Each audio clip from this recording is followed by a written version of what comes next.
Man, the Florida Gators just picked up a big-time commitment from five-star defensive line McCray out of Daytona Beach, Florida, Mainland High School. And before I start this video, I want to say this. I am from the Daytona Beach area. I was raised there, but I was born in Gainesville, Florida. Shout out to the Florida Gators. And I also currently know a few coaches that coach this kid at his high school. And from what I am hearing, guys, is that not only can he be one of the best players to ever play in the state of Florida, but he can also be one of the best players to ever play in the SEC. These coaches are extremely high on him, and it was an absolute shock being a Gator fan that we got a commitment from McCray. I thought for sure he was going to go to Florida State, maybe even Georgia, but he chose the Gators. So that should tell you guys everything you need to know about this coaching staff. The players love these coaches, and it's showing in the recruiting trail. According to 247sports.com, the Gators are sitting at number 3 currently with a total of 22 commits. But I know that saying, guys, until the pen is put to paper, do not get so hyped up on these commitments.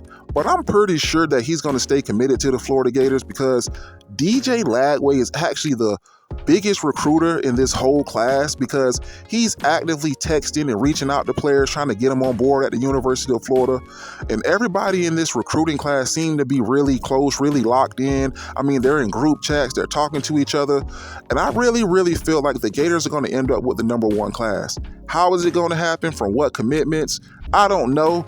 But my gut is telling me that the Gators are going to end up number 1 in the nation and give Billy Napier year 3, year 4 before you really start seeing the effects of his coaching in these recruiting classes.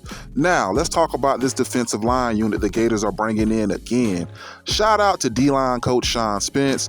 I mean, he is putting together some of the more legendary recruiting classes as far as defensive lines go. I mean, last cycle was loaded. This cycle was loaded. They got Amarius Williams. They got Jamonte Waller. They got a commitment from McCray, like I just mentioned. And they got Nasir Johnson. So all in all these players are high 4-star, 5-star players. And it's just going to continue to stack up. So this is now a position of strength for the Florida Gators is the defensive line. And you're going to start seeing more of these guys next year. A lot of these guys redshirted this year. So you're going to start to see the effects of it next year, next season. And I cannot wait to watch Florida football. You guys let me know what you think about this big time commitment for McCray. Are the Gators going to end up number 1 in the nation in recruiting? This is your boy Tater Too Real, where we always keep it too what? Too real. Holla.